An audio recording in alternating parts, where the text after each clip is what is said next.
Abra sua Bíblia, 2 Reis, capítulo 22.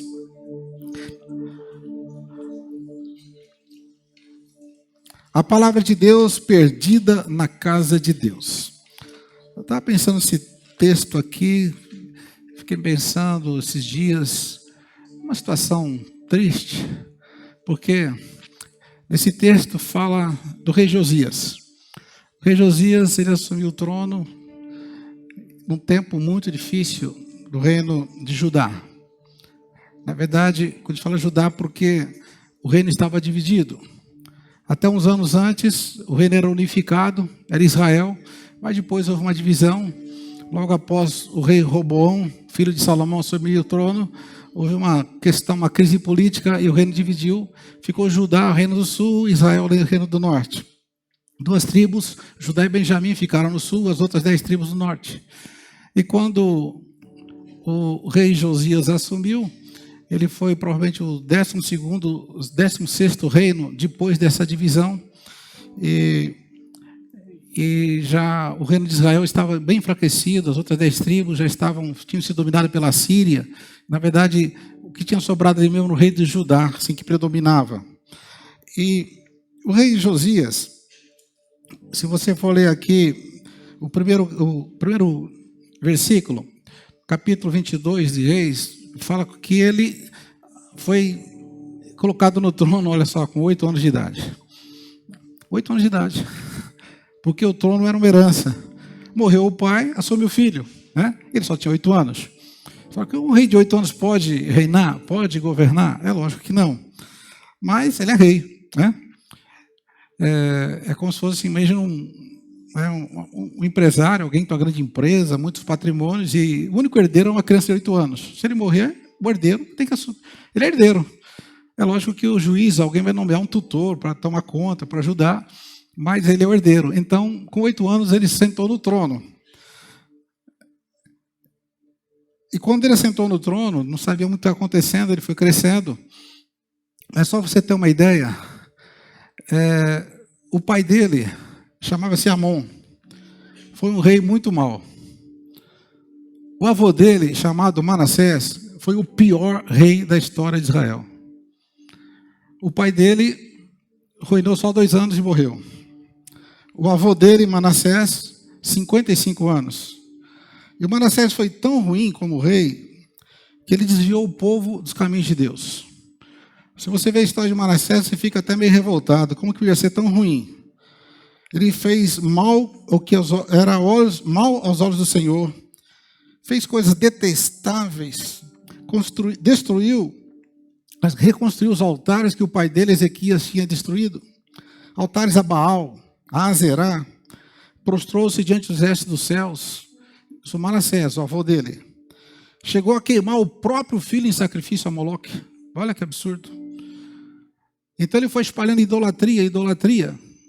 E o Manassés, então, é uma história triste, porque a Bíblia diz aqui que ele cometeu coisas detestáveis, ele agiu pior do que as outras nações.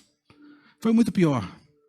Então, imagina só, um menino de 8 anos que tem um pai que foi mau, um avô que foi terrível. O que você pode esperar desse menino? O que você pode esperar desse rei?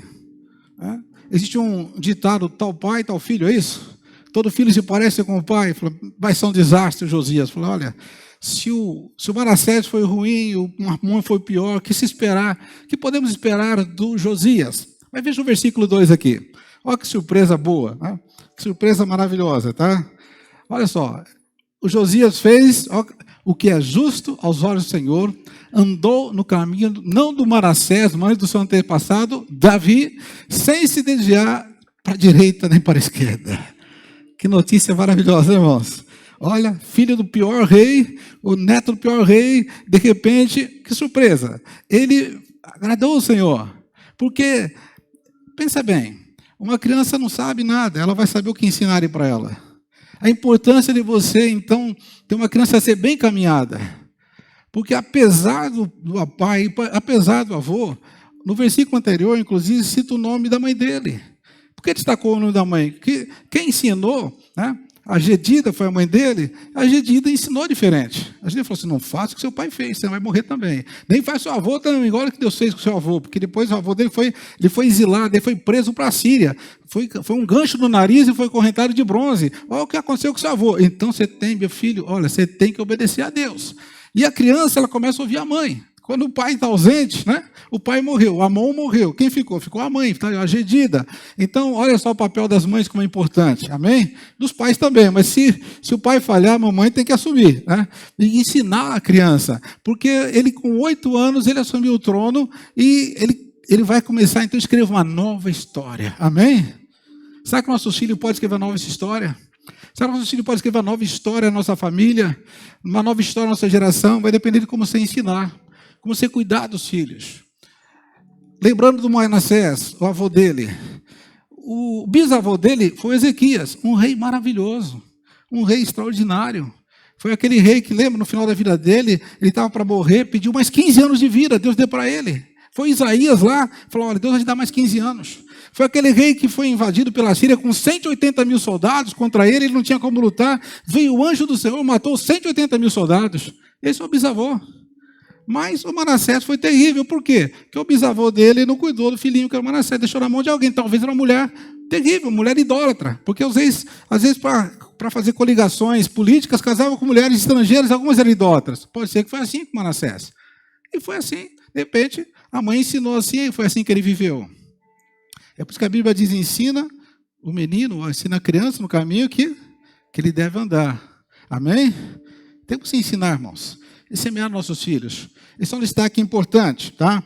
Então, diz aqui que o Josias, 8 anos. Vamos ver então no versículo 3. Já dá uma pulada na história dele, fala que no ano 8º do seu reinado, o rei Josias, ele chamou o seu secretário, um dos secretários, né? E começou a dar um comando para ele, tá? E começou a buscar a Deus, e porque ele foi induzido a buscar a Deus, tá? Versículo 3, desculpa, 3. Então, fala que ele começou a buscar a Deus logo cedo. Ele tinha 16 anos, que é no 8º ano do seu reinado, ele começou a buscar a Deus. Olha só. Então, a partir daí, começa a ver uma nova história, amém? Uma nova história, glória a Deus. Aos 20 anos, nós temos aqui no 12º ano de Josias, nós temos aqui uma outra história também maravilhosa. Porque ele, no 18º ano, ele começa uma reforma muito grande, apesar que ele era bem jovem. No 18º ano dele, ele tinha 20 anos só, né? 20 e poucos anos, tá? E ele era jovem, ele começa uma reforma, tá? Bom, vamos lá.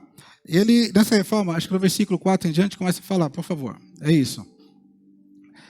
Então, começa a preparar algo aí tremendo. Amém? Glória a Deus. Coloca no capítulo 23, deixa eu ver se é o 23 que eu estou aqui. 23... que é o versículo que eu estou procurando. É isso aí? Tá. Capítulo 23. Versículo 4. Tá. Glória a Deus. Isso. Aí então ele começa uma reforma. É esse versículo aí. Ele começa a reforma, bem jovem. Então chama o sacerdote, o Quias, e fala, vocês precisam tirar essas coisas ruins do templo. Tinha ídolo de Baal dentro do templo do Senhor. Que templo era esse? Lembra o glorioso templo de Salomão? Sabe? Aquele templo magnífico, né? Extraordinário, que era o centro de adoração, mas também era uma atração mundial. Pessoas iam para lá para ver, só contemplar a beleza. Mas era mais do que beleza, a presença de Deus estava ali. Mas até que eles foram esquecendo de Deus, rejeitando Deus. Quando Josias assumiu o trono, o que estava acontecendo com o templo do Senhor? Havia lá dentro do templo ídolos. É você chegar a um culto aqui, você encontrar ídolos aqui dentro? É de assustar, né, irmãos? O pessoal ia para adorar Deus. O Deus de Israel, do Jeová, chegava lá, tinha Baal dentro do templo. Tinha outro estranho lá, Azerá. Né? Então ele falou, bom, vamos quebrar tudo isso aí, vamos destruir isso aí. Olha, um jovem fazendo uma grande reforma. Sabe o que também quer dizer, irmãos? Que hoje em dia, muitas vezes falamos, os jovens não querem saber de Deus. Os jovens são difíceis. Olha, o jovem bem orientado no princípio de Deus, nos caminhos de Deus, eles vão impactar a sua geração, amém? Amém, irmãos? Os irmãos não acreditam nos jovens, amém? Os jovens vão impactar essa geração, mas eles têm que ser cheios da palavra, cheios de Deus. Aleluia. Nós não podemos dizer, o adolescente é difícil, o jovem não tem jeito, hoje o jovem é muito mudando. Olha, o jovem que ele cresce nos caminhos de Deus, tem uma experiência com Deus, uma revelação de Deus, ele vai ser uma bênção nas mãos de Deus, amém?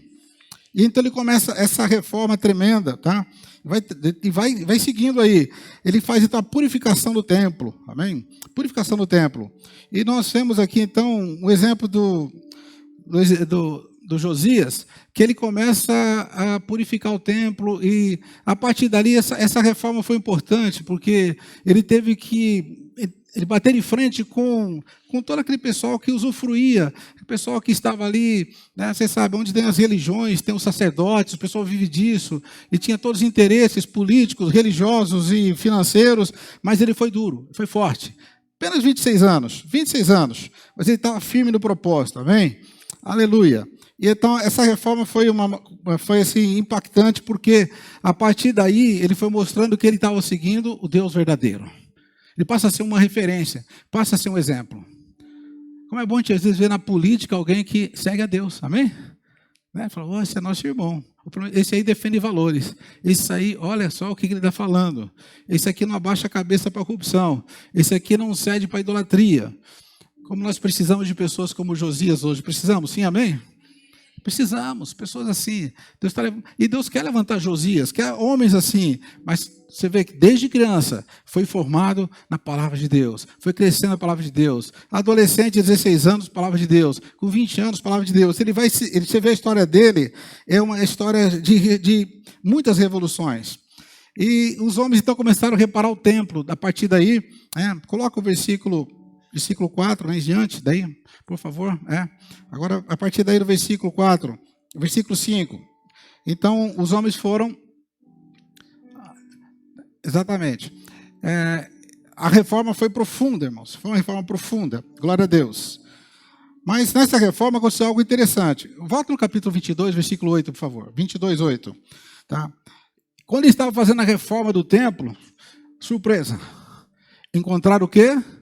O livro da lei no templo do Senhor. Esse livro estava perdido, irmãos, há mais de 80 anos. Porque a última vez que você vê que esse livro aparece na história foi no tempo de Ezequias.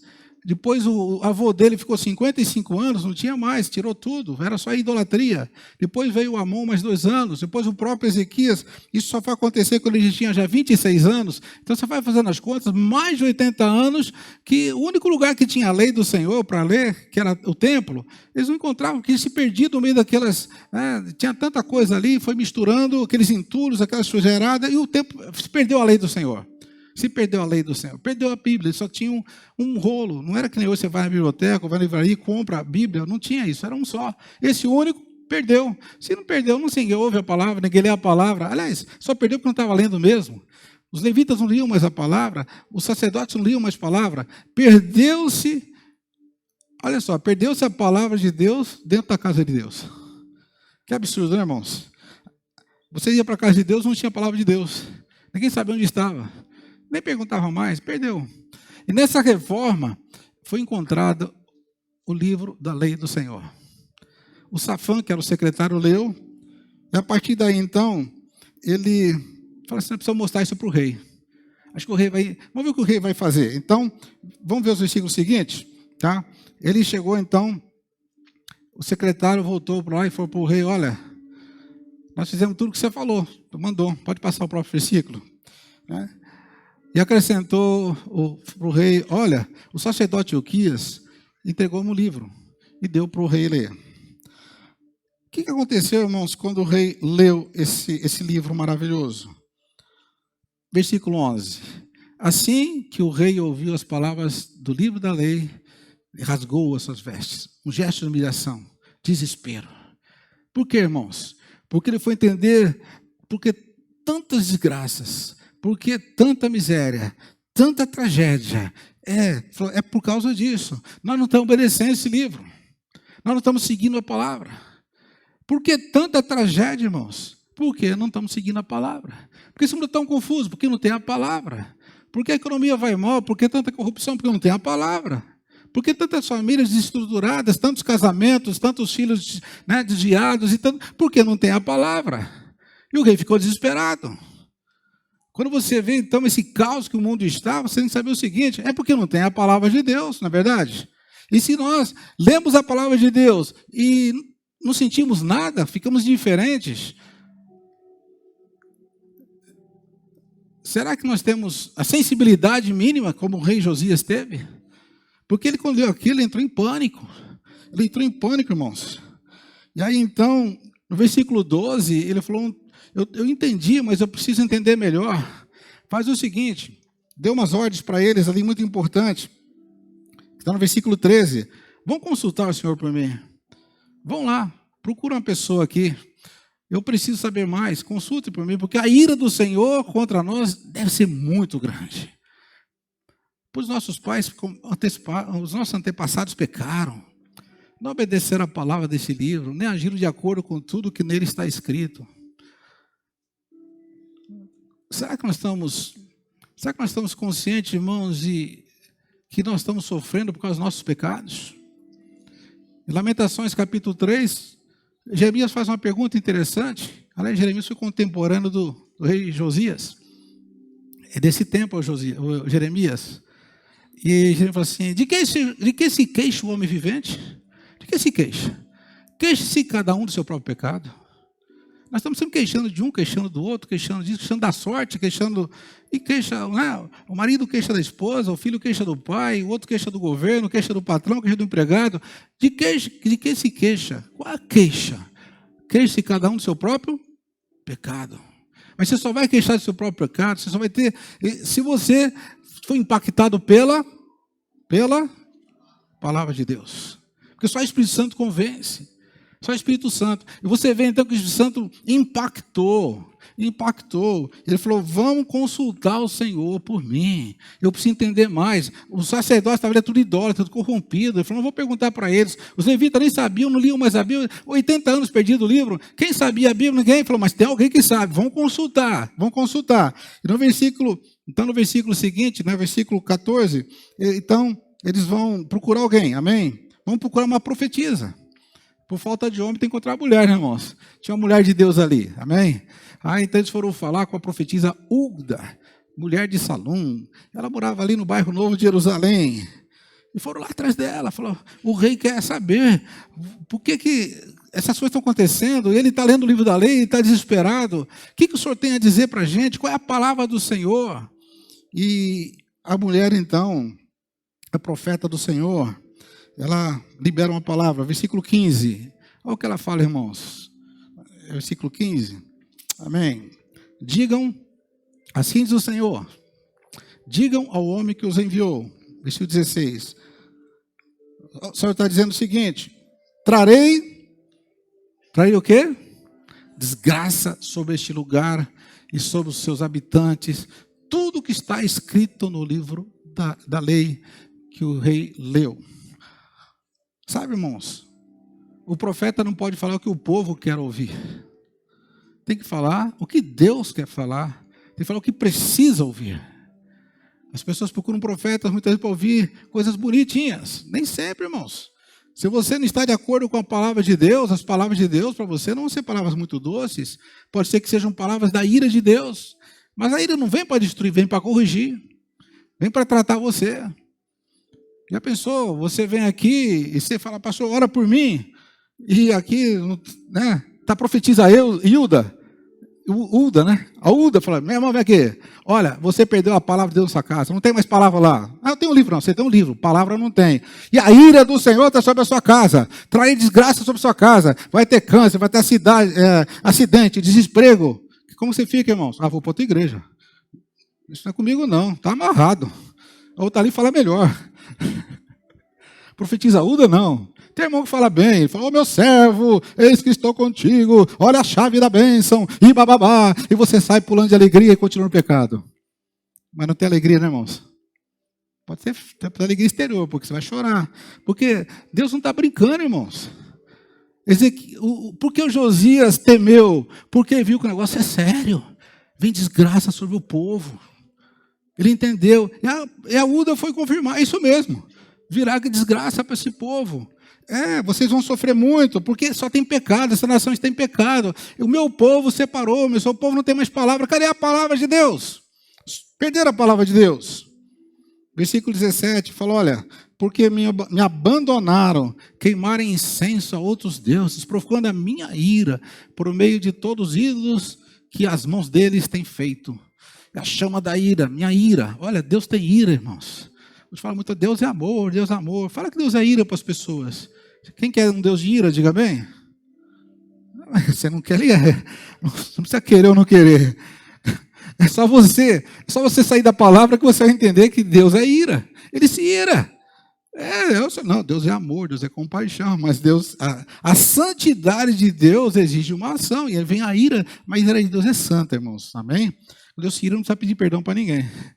Falou, foi mal, foi desculpa, eu estava meio irado, meio irritado. Deus não fica irritadinho, não. Ele tem ira santa, de colocar você na linha, amém?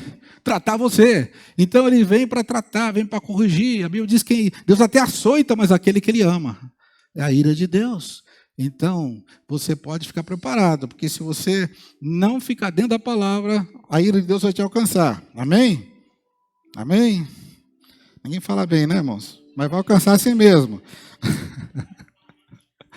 Quem quer a ira de Deus, diga amém. Não, lógico que não, né, irmãos? Agora, é inevitável. Ninguém quer a ira, ninguém é para querer a ira. Então, seja obediente. Seja obediente à palavra. Tenha temor de Deus. Leve Deus a sério. O que significa o temor do Senhor? É levar Deus a sério. Levar Deus a sério. Por exemplo, se você tem aqui na escola, tem a professora de matemática. O professor de matemática é o cara mais legal do mundo. Você tem medo dele? Você tem medo dele. Só que é o seguinte, se você levar ele a sério, você tira 0. Só isso. Né? E é reprovado. Com medo ou sem medo, você vai ser reprovado. Então é melhor você ter medo de estudar. Amém? Não é o medo dele que é ruim. É medo de você não levar a sério, porque ele está lá para te dar uma matéria e vai ter prova. Se você não estudar, você vai ser reprovado.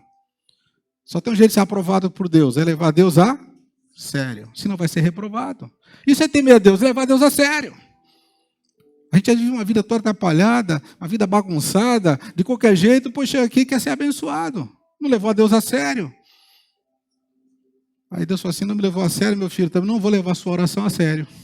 Pode orar bastante, jejuar bastante, gritar bastante, não vou levar a sério. Deus não leva a sério a oração de que Deus não leva ele a sério, não é verdade? Mas você quer que Deus leve você a sério? Isaías 58 diz, se você fizer do meu jeito, antes de você orar, eu já estou respondendo, amém? Aí se levar a sério é bênção, vale a pena. Mas Deus está falando sério aqui com aquele povo, tá? Sabe por quê, irmãos? A ênfase aqui é a palavra de Deus ficou muito tempo perdida dentro da casa de Deus. Dentro da casa de Deus. Você fala, mas nosso caso, porque aqui tem Bíblia, o pastor lê a Bíblia, tu não lê a Bíblia. Em casa eu tenho, inclusive, várias versões, tem 3, 4, 5 Bíblias. Tem coleção de Bíblias, não é verdade? É difícil encontrar hoje um evangélico que tenha só a Bíblia em casa. É difícil, porque tem muitas versões, Bíblia da mulher, Bíblia de estudo, Vida da profecia, Bíblia disso. Então, mas não é o papel, não é o livro, é a palavra. É a palavra. Porque a palavra está perdida. Porque a palavra não é lida. A palavra não é obedecida. Vivemos numa geração preguiçosa que não lê mais a Bíblia.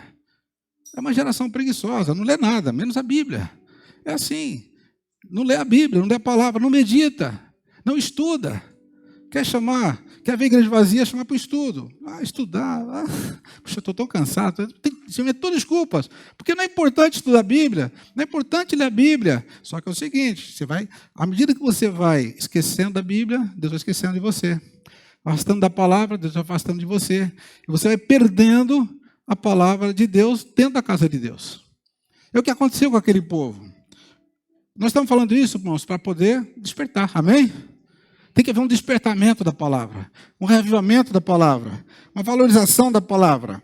Então, o rei fez isso, ele veio, sabe, ele ficou compungido, o coração dele, sabe, ele ficou tão impactado, né? Aí no capítulo 23, voltando agora para o 23, versículo 1, sabe o que ele fez depois que ouviu toda essa palavra da profetisa Uda? Capítulo 23, versículo 1. Depois disso, o rei convocou todas as autoridades de Jerusalém. No versículo 2, em seguida subiu ao templo, olha só, acompanhado por todo o povo, todo mundo, os sacerdotes, os levitas, desde os mais simples até os mais importantes, todos têm que estar lá. O rei que chamou, o rei manda, amém? Amém, queridos? O rei manda. Todos estavam lá. Aí o rei falou, eu vou ler a palavra. E começou a ler em voz alta. A palavra do livro da lei do Senhor. Olha, até que enfim encontraram o livro da aliança, que estava perdido na casa de Deus. E o rei então começou a ler a palavra de Deus. Amém. Versículo 3. O rei pôs-se junto à coluna e na presença do Senhor, ele faz uma aliança. Amém, fez uma aliança novamente. Ele refez a aliança. Vamos fazer uma aliança com o Senhor novamente, comprometendo-se a seguir o Senhor e a obedecer ao Senhor de todo o seu coração. E agora se dedicando de toda a alma a seguir os seus mandamentos, os seus testemunhos, os estatutos, confirmando assim as palavras da aliança escritas naquele livro. Então o que aconteceu com todo o povo ali? Um grande avivamento, um grande avivamento. Todo o povo se comprometeu com a aliança com o Senhor, amém? Aleluia. Sabe o que nós vamos fazer hoje aqui, irmãos? Renovar a aliança com a palavra do Senhor. Renovar a aliança com a palavra do Senhor. Aleluia. Trazer a palavra do Senhor para o centro novamente. Centralizar a palavra. Valorizar a palavra. Colocar a palavra de Deus no seu devido lugar. Amém? Voltar assim, o nosso coração ficar aberto para a palavra. Investir tempo na palavra. Aleluia. O rei ficou muito, muito impactado, né? E toma uma atitude radical. A partir daí ele começa a fazer uma outra reforma. Mais radical ainda, né? Então, a partir daí, então ele começa a fazer, vocês vão ver, versículo 4, né? Ele começa uma reforma mais profunda. Versículo 4. Deu ordens, falou assim, agora vocês vão remover tudo mesmo. A primeira reforma foi superficial, agora vai ser para valer. Agora é para valer, tá? E nós temos aqui, então, eu estava até separando 13 itens que tem aqui na sequência, não dá tempo de ler todos, mas só citando para vocês. Então, no primeiro versículo 4, ele retirou os utensílios dos ídolos do templo e os queimou. Queimou os utensílios de ídolos, do Baal, da Azerá, queima tudo, vai queimando, queimou. Tá? Versículo 5, ele retirou os sacerdotes pagãos que queimavam incenso. Tinha sacerdotes lá vivendo por ali, e sabe, eles não viviam ali alimentados ali, sustentados ali, retirou todos, retirou, amém? E não só retirou, depois quando foi matar todo mundo, tá? Não ficou ninguém vivo ali, todo mundo pagão, idólatra. Depois retirou, versículo 6, retirou os postes ídolos. Ele fez uma lista. Alguns chamam a lista de Josias. Ele foi tirando todo o lixo espiritual. Todo o lixo foi sendo removido. Irmãos, enquanto você não remover os lixos, a palavra de Deus não vai ter espaço. A palavra de Deus não convive com o lixo da idolatria, da feitiçaria, da imoralidade, né, do mundanismo. Não tem como, tem que retirar. Amém? No versículo 7 fala, retirou até o prostíbulo cultural que havia no templo. Olha, tinha prostitutos dentro do templo de Salomão. Já pensou nisso? Tinha todo lá, porque tinha umas orgias lá, umas idolatrias misturadas com sexo, com tudo, e tinha os prostitutos lá à disposição deles. Um bacanal do inferno, dentro da casa de Deus. Depois queria ser abençoado. Por que veio desgraça? Por que veio seca? Por que veio o exército da Síria? Por que veio a Babilônia? Por quê? Porque a ira de Deus. É a ira de Deus contra um povo que rejeitou a palavra, perdeu a palavra, né? Desprezou a palavra. Mas chegou Josias, amém? Tempos de Josias nessa igreja, amém? Amém, irmãos? Tempos de Josias, vamos achar a palavra, vamos voltar para a palavra, vamos tirar todo o lixo, vai tirando o lixo, tinha mais lixo lá. Depois dos prostíbulos, olha só, versículo 8, derrubou e profanou os altares idólatras junto às portas da cidade. Versículo 10, acabou com os locais de sacrifício de crianças. Meu Deus, dentro de Israel, o povo tinha lugares para sacrificar filhos.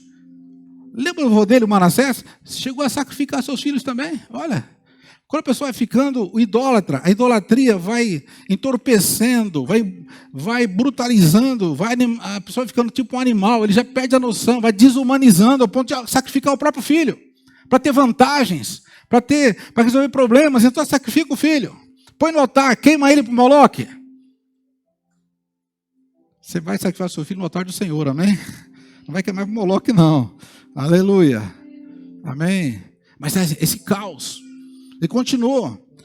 Versículo 11 fala que ele acabou com os carros, com os cavalos e carruagens, que eram entidades que eram dedicadas ao sol. O Deus Sol era representado, tinha cavalos consagrados ao Sol. Está no versículo 11, se não me engano.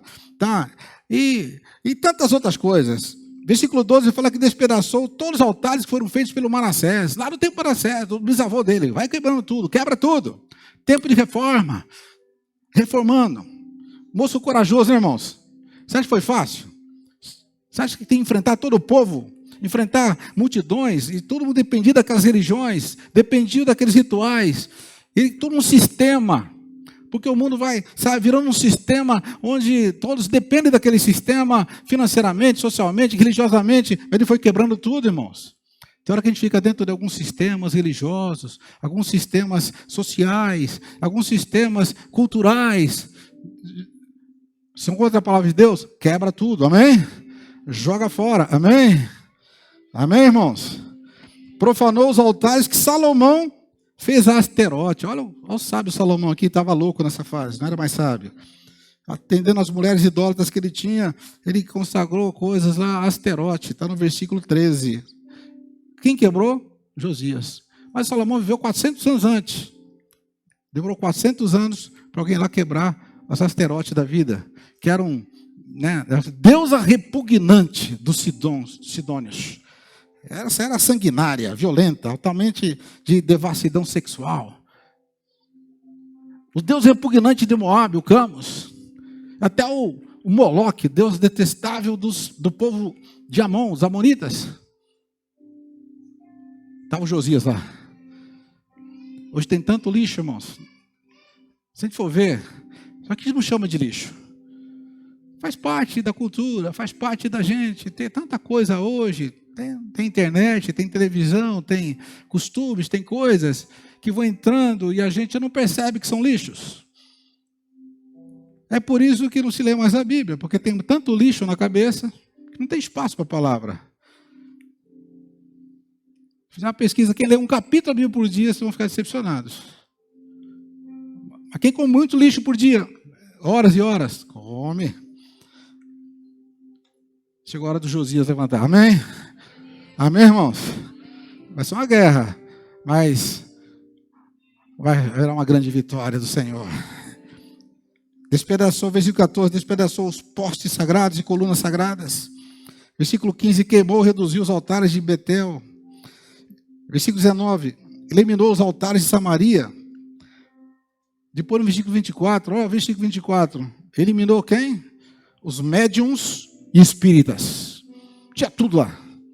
Tinha tudo. Tudo misturado na casa de Deus, no povo de Deus.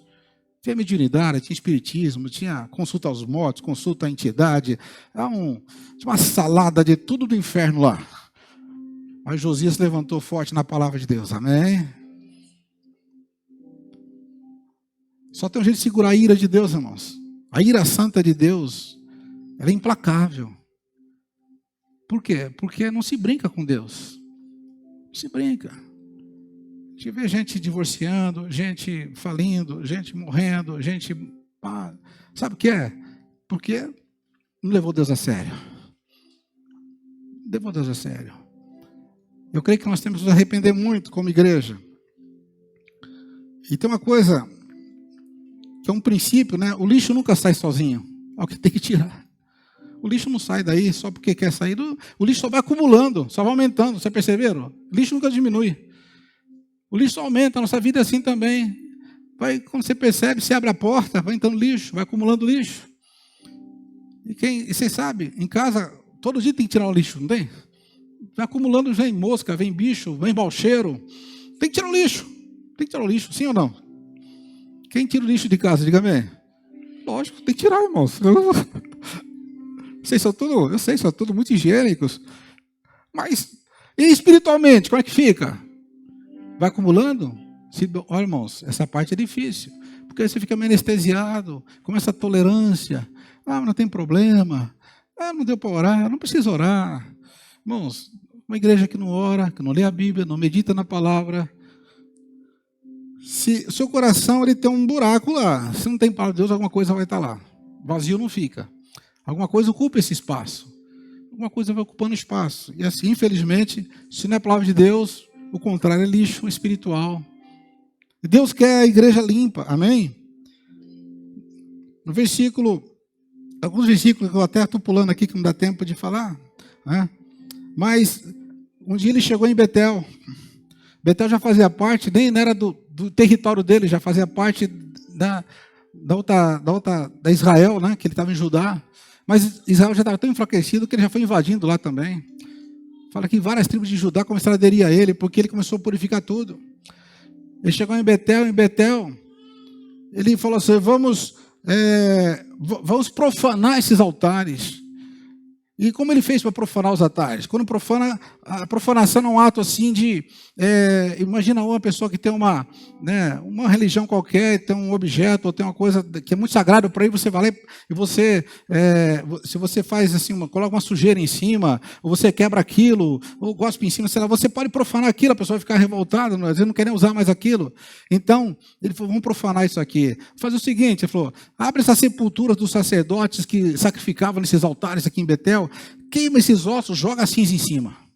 Vamos profanar, porque eu sei que o povo não vai nem querer olhar mais para isso. Quando vê que está cinza de defunto aqui, cinza de morto, não, eles não vão querer. Isso para eles era absurdo, era uma profanação, era abominável. Porque ele foi fazendo isso.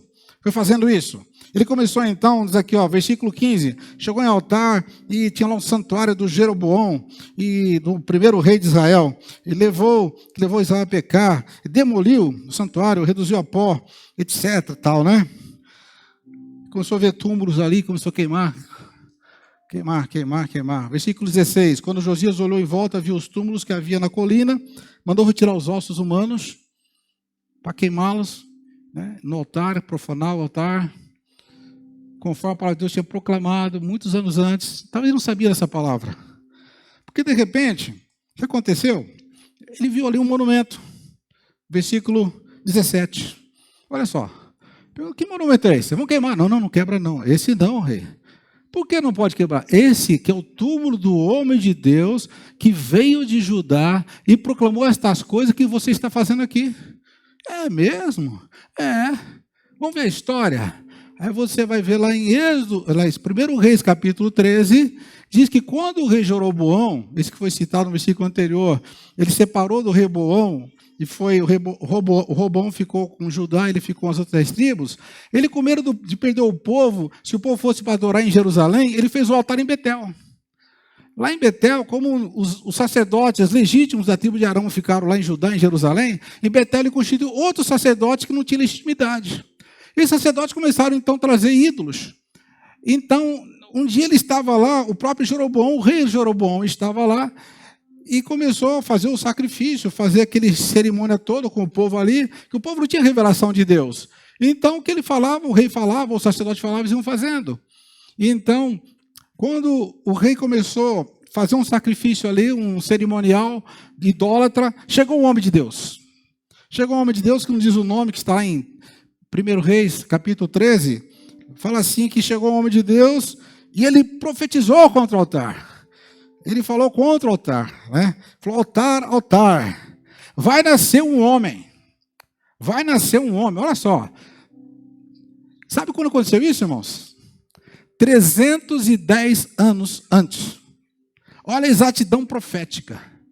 310 anos antes, estava lá um homem de Deus dizendo para o rei Jeroboão, ele falou para o altar, mas para todo mundo que estava ali, falou assim, nascerá um homem da família de Davi, que não é de Jeroboão, chamado Josias.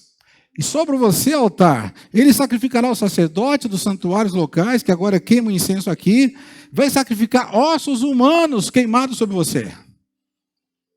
310 anos, falou, vai nascer um homem chamado Josias e que vai profanar esse altar. E ele falou assim, então é um sinal de Deus. O altar vai fender agora e a cinza que está em cima vai cair. E realmente, o altar rachou e começou a derramar cinza. E o rei fez assim, prendam esse homem, esticou a mão. Quando esticou a mão não voltava mais. Endureceu. Prenda esse homem. Dê lá, é o 1 Reis. No versículo seguinte fala do rei, a mãozinha estendida assim, ficou esticadinha. Né? Ó, derramou a cinza. O que mais? Outro versículo. Olha lá, acho que vamos ver, interessante, né? Prenda esse homem. No entanto, o braço que tinha estendido ficou paralisado, de modo que não conseguia mais contraí-lo. Bem feito, né, irmãos? Lógico que é bem feito, né? É isso aí, vai mexer com o profeta? Não mexe com o profeta, não. É idólatra, vai manda prender o profeta. Se todo mundo fizesse isso contra o profeta, fizesse com a mão estendida, eu ia falar mais mal, né? Mas foi só um caso. Aí então, o rei falou, homem de Deus, por favor, ora para Deus que meu braço vai voltar, vai. Aí então, o versículo seguinte fala que ele, tá bom, rei, eu vou orar aqui, seu braço vai voltar. Só que tem que mais prender o homem de Deus, e daí para frente já deu comida para ele, queria dar comida para ele, não vou comer na sua casa não. Só vou orar para você ficar bom, mas não quero a sua comida, tchau. Não quero, obrigado, tchau, estou indo embora. Não quero nada seu, não quero presente, rei. De você é idólatra. Eu só vim para aqui profetizar que vai nascer o Josias, daqui não sei quantos anos, ele não tinha a mínima ideia, né? Vai ser Josias, e aí então vai acontecer tudo isso aqui, eu estou indo embora. E foi embora. Bom, então sai do primeiro Reis 3 e voltamos lá para o segundo rei, já na história real. Eu estou falando aqui também, irmãos, da exatidão profética. Como é importante, irmãos, você hoje em dia tem tanto profeta profetizando tanta coisa, falta exatidão, né, irmãos? Às vezes a profecia é muito vaga. Meu servo, Deus vai te abençoar. Meu servo, blá, blá, meu servo, mas o que, irmão? E daí? Se você é ministério profético, se consagra para buscar uma palavra mais específica de Deus. Olha, ele está falando o nome de uma pessoa, não é brincadeira. E está registrado. Há tantas profecias bíblicas que você vê que são exatas. Hoje, o pessoal até de profeta fala assim, tudo mais ou menos. Aí a pessoa acha legal, porque tem todo um aparato meio né, místico, e a pessoa faz aquela cara, né? E fala, e meu servo, eis que te digo, e você prepara a sua vida, e você vai ser o que lá, irmãos. O que mais? Fala, profeta, ora mais, por favor, para Deus falar o que tem que falar mesmo. Se Deus quer falar, amém? Não precisa atrás de profeta, não, mas quando Deus quer usar, a profecia tem que ser mais exata, mais clara, mais específica. Né? Outro dia a irmã falou, pastor, eu fui na igreja ali, canta profecia. É mesmo, canta profecia. Que benção o culto. Inclusive me profetizaram. Ô, irmã, agora eu quero saber, quem profetizaram a sua vida? Quero saber. Então é o seguinte, irmã. O profeta aí falou assim, minha serva, consagra a tua vida que eu vou te usar. Irmã, eu falo isso todo dia no culto, isso. Consagra a sua vida que Deus vai te usar. Quem não fala isso? Ela ficou tão emocionada com essa profecia. Eu falei, irmã, é o que eu prego aqui todo dia. Consagra a sua vida, Deus vai te usar. Não é verdade? Só que fala com as palavras. Né? Mas quem vai falar que vai nascer um Josias? Aí tem que ser homem de Deus de verdade, amém? Tem que ir lá tem que se consagrar, tem que ficar lá na presença, tem que ter uma percepção a mais do que simplesmente ficar falando que Deus vai te usar, Deus te abençoar. Amém. Irmãos, pode ser até que seja uma exortação, é bênção. Então não chama para você, chama de exortação. Eu recebi uma exortação dizendo que eu tenho que me consagrar mais. Profecia, depende da profecia, né? A profecia tem que ser mais exata, a não ser que seja só exortação também. Aceita a exortação de Deus, amém? Mas quando você não consegue, fica uma coisa meio dúbia, sabe? Cuidado com essas profecias que falam muito e não falam nada, tá, irmãos? Tá? Procura ficar lá, sabe? A profecia está aqui, ó, a palavra, amém? Quando Deus quer falar uma coisa específica, Ele fala, com certeza. Mas a palavra... Hoje tem muita gente que vai atrás de profeta, profecia, revelações. Isso é perigoso, amém? E o profeta falou isso e foi muito terrível. Mas, resumindo, irmãos, a palavra de Deus foi achada e a partir daquele momento que a palavra foi achada, começou uma grande revolução, uma grande reforma. Começou uma restauração no reino. Com a sua limpeza no reino. Quer a sua casa limpa, quer a sua casa restaurada, quer a sua vida limpa, tem que achar a palavra. Tem que ter um reencontro com a palavra. Amém? O Jeremias depois fala, Senhor, achando a tua palavra, logo as comi. Comeu a palavra, se alimentou da palavra. E Jesus disse, nem só de pão viverá o homem, mas de toda a palavra. Aleluia. Se alimenta da palavra. Ele falou assim, eu sou o pão, o verdadeiro pão, o pão que veio do céu. Jesus é a palavra. Quando você está lendo a palavra, você não está lendo um livro, você está lendo Jesus. Jesus está sendo revelado aqui. Jesus é a palavra. Você conhece Jesus na palavra. Você alimenta Jesus comendo a palavra. Você se alimenta de Jesus ouvindo a palavra e meditando na palavra. E você se enche de Jesus. Amém?